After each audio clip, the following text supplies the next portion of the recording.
ഇടതുപക്ഷ മുന്നണിക്ക് എന്തെങ്കിലും ദൗർബല്യമുണ്ടെങ്കിൽ നിങ്ങൾ വിമർശിക്കണം. പക്ഷെയോ നിങ്ങളുടെ മക്കളെ നിങ്ങൾക്ക് ചീത്ത പറയുക, നല്ലോണം തല്ലാം, ഗുണദോഷിക്കാം, കൊല്ലാമോ? മക്കളെ നിങ്ങൾക്ക് ഗുണദോഷിക്കാം, ചീത്ത പറയാം, ചെവിക്ക് പിടിക്കാം, നല്ല നല്ല അസൽ വർത്താനം പറയാം. മക്കളെ കൊല്ലരുത്. ഇടതുപക്ഷ ജനാധിപത്യ മുന്നണി മകൻ പോലെയാണ്. കുറുമ്പുണ്ട്, കുഴപ്പങ്ങൾ കാണിക്കുന്നുണ്ട്, തോന്നിവാസത്തിലേക്ക് പോയിട്ടുണ്ടാകാം. നിങ്ങൾക്ക് നല്ലോണം വിമർശിക്കാം, നല്ല വടിയെടുത്ത് അടിക്കാം, ചീത്ത പറയാം, ചെവിക്ക് പിടിച്ച് തിരുമാം. കൊന്നാൽ പിന്നെ ബാക്കി ഉണ്ടാവില്ല. മകനെ കൊല്ലുന്ന പോലെ ഇരിക്കും, ഒരു കുടുംബം നശിക്കും. ഇടതുപക്ഷ ജനാധിപത്യ മുന്നണി അടങ്ങുന്ന കമ്മ്യൂണിസ്റ്റുകാർ ഇല്ലാതായില്ലേ? എവിടെ? റഷ്യയിൽ. കമ്മ്യൂണിസ്റ്റുകാർ ഇല്ലാതായില്ലേ? കിഴക്കൻ ജർമ്മനിയിൽ. കിഴക്കൻ ജർമ്മനിലെ കമ്മ്യൂണിസ്റ്റുകാർ എറിക് ഹോണേക്കർ കമ്മ്യൂണിസ്റ്റ് നേതാവ് അന്ന് പശ്ചിമ ജർമ്മനിലെ പത്രം എന്തെഴുതി? അമേരിക്കയിലെ വാഷിംഗ്ടൺ പോസ്റ്റ് എഴുതി എന്ത്? ഈ ഹോണേക്കർ ഭൂമിക്കടിയിൽ ജീവിക്കുന്ന പ്രമാണിയായ കമ്മ്യൂണിസ്റ്റുകാരനാണ്. അവസാനം ഈ ഹോണേക്കർ കിഴക്കൻ ജർമ്മനി പശ്ചിമ ജർമ്മനി ലയിച്ച് കമ്മ്യൂണിസ്റ്റ് പാർട്ടി തകർന്നുകൊണ്ട് ഒരു ദിവസം ഹോണേക്കർ മരിച്ചു കിടക്കുന്ന പടം ദൃശ്യമാധ്യമങ്ങൾ മുഴുവൻ കാണിച്ചു. ഒരു പള്ളി വരാന്തയിൽ ക്യാൻസർ രോഗത്തിന് ഒരു നൊവാൾജിൻ ഗുളിക പോലും മേടിക്കാൻ പണമില്ലാതെ കോടീശ്വരന്മാരുടെ രാജാവായ കമ്മ്യൂണിസ്റ്റുകാരൻ, ഭാര്യയ്ക്ക് സ്വർണ്ണച്ചെരുപ്പുള്ള കമ്മ്യൂണിസ്റ്റുകാരൻ, എത്ര കമ്മ്യൂണിസ്റ്റുകാരെ നശിപ്പിക്കാൻ എന്തെല്ലാം പദപ്രയോഗങ്ങൾ നമ്മുടെ രാജ്യം നടത്തുന്നു. കമ്മ്യൂണിസ്റ്റുകാരന്റെ ഭാര്യയ്ക്ക് സ്വർണ്ണച്ചെരുപ്പാണ് ആരുടെ? എറിക് ഹോണേക്കറുടെ ഭാര്യയ്ക്ക് എന്ന് പറഞ്ഞു. ആ ഹോണേക്കറാണ് ഒരു പള്ളി വരാന്തയിൽ ഒരു നൊവാൾജിൻ ഗുളിക പോലും മേടിക്കാൻ കഴിയാതെ ഞെരിഞ്ഞ് വളഞ്ഞ് പുളഞ്ഞൊരു പുഴുവിനെ പോലെ ചത്തുമലച്ച് കിടന്നു. കമ്മ്യൂണിസ്റ്റുകാരെ നിങ്ങൾക്ക് ആക്രമിക്കാം, ചീത്ത പറയാം, ദേഷ്യപ്പെടാം.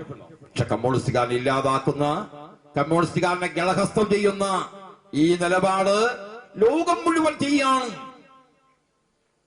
പണിമുടക്ക് മോശം. 286 പണിമുടക്കാണ് ഈജിപ്തിൽ നടന്നത് ഒരു കൊല്ലത്ത്. 286.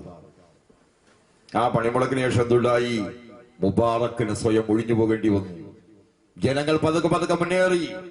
286 പണിമുടക്കുന്നത് പ്രിയപ്പെട്ടവരെ ബിവറേജിൽ നിന്ന് കുപ്പി മേടിക്കാനും ഇറച്ചി മേടിച്ച് കഴിക്കാനും അല്ല പണിമുടക്ക്. പകരമോ തൊഴിലാളിക്ക് അവസാനത്തെ ആയുധമായ പണിമുടക്ക്. ജീവിക്കാൻ പറ്റാതെ 10 തവണയാണ് പെട്രോളിന് വില വർദ്ധിപ്പിച്ചത്, ഡീസലിന് വില വർദ്ധിപ്പിച്ചത്, ഗ്യാസിന് ഇതാ വില വർദ്ധിപ്പിക്കാൻ പോകുന്നു. 10 തവണ പെട്രോളിന് വില വർദ്ധിപ്പിച്ചു, 10 തവണ ഡീസലിന് വില വർദ്ധിപ്പിച്ചു, 7 തവണ മണ്ണെണ്ണയ്ക്ക് വില വർദ്ധിപ്പിച്ചു. ഇതാ ഗ്യാസിന്റെ വില 3 ഇരട്ടിയാക്കാൻ പോകുന്നു. കേരളം ഈ ഗവൺമെന്റുകൾ തെരഞ്ഞെടുപ്പ് കഴിഞ്ഞാൽ കേന്ദ്ര ഗവൺമെന്റ് നിയമം വരാൻ പോകുന്നു. എങ്ങനെ ജീവിക്കും നമ്മൾ? ഇവിടെ വിലക്കയറ്റം ഭീകരമാകുന്നത് കേരള ഗവൺമെന്റ് കുഴപ്പമാണോ? സവാള ഇവിടെ ഉത്പാദിപ്പിക്കുന്നുണ്ടോ? ഉരുളൻകിഴങ്ങ് ഉത്പാദിപ്പിക്കുന്നുണ്ടോ? ഉള്ളി ഉത്പാദിപ്പിക്കുന്നുണ്ടോ? പച്ചക്കറി ഉത്പാദിപ്പിക്കുന്നുണ്ടോ? നിങ്ങൾ ഉത്പാദിപ്പിക്കുന്ന നാട്ടിലേക്കാൾ. അപ്പൊ ആന്റി പറയാണ് സോണിയാഗാന്ധിയും രാഹുൽ ഗാന്ധിയും ഞാനും അല്ലാത്തൊരു മൂപ്പരുണ്ട്. ഞങ്ങൾ 3 പേരും കൂടി തീരുമാനിച്ചപ്പോഴാണ് പട്ടിണി മരണം ഇല്ലാതായത്.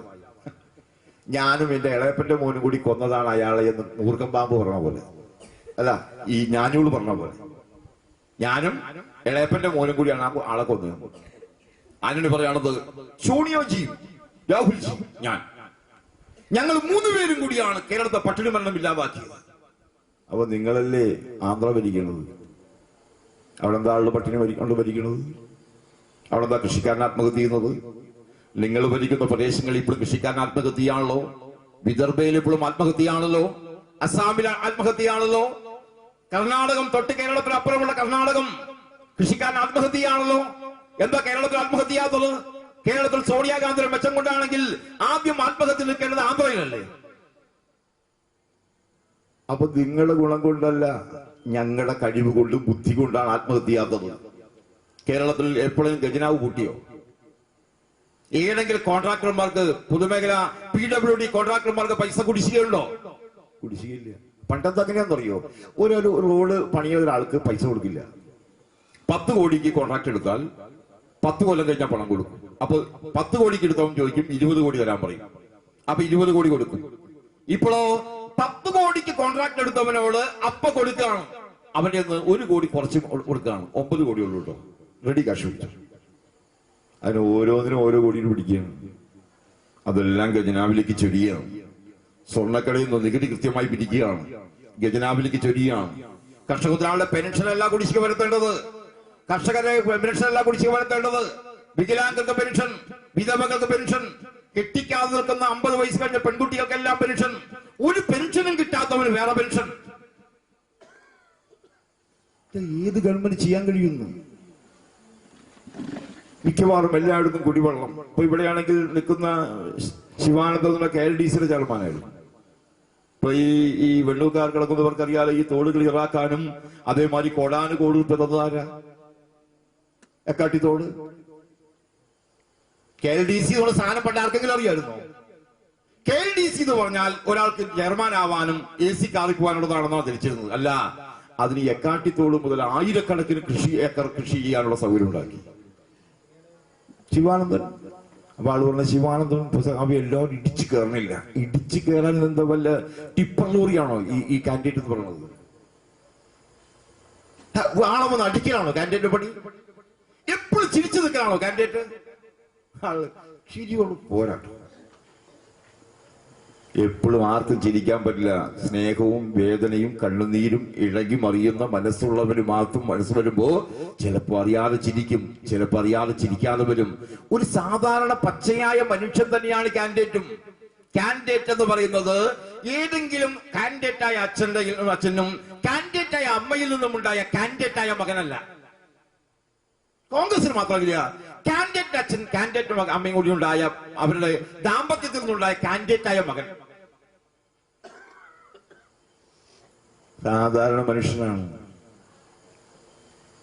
ആ പഴയ TV തോമസും എമ്മൻ ഗോവിന്ദനും അല്ലെങ്കിൽ പത്രോസ് വൈദ്യരൊക്കെ നടന്ന കാലത്ത് മുണ്ടും മടക്കി കുത്തിയാണ് ഈ കാൻഡിഡേറ്റ് പോയിരുന്നത്. അന്ന് വെള്ള ഷർട്ട് ഇടണം നിർബന്ധം ഉണ്ടായില്ല. ഇപ്പോഴും വെള്ള ഷർട്ട് വേണം.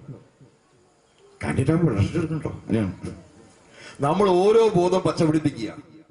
നമ്മളെ ആരോഗ്യ പരിപാലന രംഗം പോലെയാണത്. ഇങ്ങനെ എല്ലാവരും പോയി ഡോക്ടറെ കാണാം. ഡോക്ടറെ ഒരു ഷുഗർ ഉണ്ടോ എന്ന് നോക്കണം. ഡോക്ടർ നോക്കിയിട്ട് പറയും ഇപ്പൊ ഷുഗർ ഇല്ല, പക്ഷെ ഉണ്ടാവാൻ നോക്കണം കേട്ടോ. ഇത് ഏത് ഡോക്ടർക്കും പറയാം. അപ്പൊ അയാളപ്പ ഭക്ഷണം നിർത്തി. അന്ന് മുതൽ ഗോതമ്പാക്കി, അരി കഴിക്കാതെയായി, ഭാര്യ ചോറ് കൊടുക്കാതെയായി. നിങ്ങൾ ഡോക്ടർ പറഞ്ഞ ഓർമ്മ വേണം, ഷുഗർ വരാതെ നോക്കണം എന്ന് പറഞ്ഞിട്ട് കേട്ടോ. പാവം. ആരോഗ്യ പരിപാലന രംഗം ഇങ്ങനെ അറിവിന്റെ ഭാഗമായി മുഴുവൻ ആളുകൾ പോയതിന്റെ ഭാഗം തൊണ്ടായി ആളുകളെല്ലാം ദരിദ്രത്തിലായി, ദുഃഖത്തിലുമായി. പഴയ ആളുകൾ വല്ല കുഴപ്പമുണ്ട്. കാന്താരി മുളക് കൂട്ടി മുണ്ടും മുളക് കൂട്ടി ഞങ്ങൾ നാളെന്ന് ഇപ്പോ നമ്മുടെ കൊമ്പുടി ജംഗ്ഷനിൽ അങ്ങാടി നോക്കിയാൽ എന്നും സൈക്കിളും ഒരു കാർന്നവര് വരും. 107 വയസ്സായി. അവര് വന്ന് സൈക്കിളിൽ വന്ന് പാല് കൊടുത്ത് ചായ കുടിച്ച് നല്ലോണം ഒരു കട്ടൻ ബീഡി വലിച്ച് തിരിച്ചു പോകും. അതുകൊണ്ട് ബീഡി വലിക്കുന്നത് നല്ലതാണെന്നൊന്നല്ല ഞാൻ പറഞ്ഞത്. ഞാൻ പറഞ്ഞതാ, ആരോഗ്യ പരിപാലനം നല്ലതാണ്, വിജ്ഞാനവും നല്ലതാണ്. പക്ഷേ അതിനുള്ള കാറ്റഗറി തിരിക്കരുത്. കാറ്റഗറി തിരിക്കുമ്പോൾ എങ്ങനെയാ? ഭർത്താക്കന്മാരുടെ, പിതാക്കന്മാരുടെ, കാമുകന്മാരുടെ, കല്യാണം കഴിച്ചവരുടെ, കഴിക്കാൻ പോകുന്നവർക്കിടെ ഒക്കെ കച്ചവടക്കാരുടെ. അപ്പോ ഭർത്താക്ക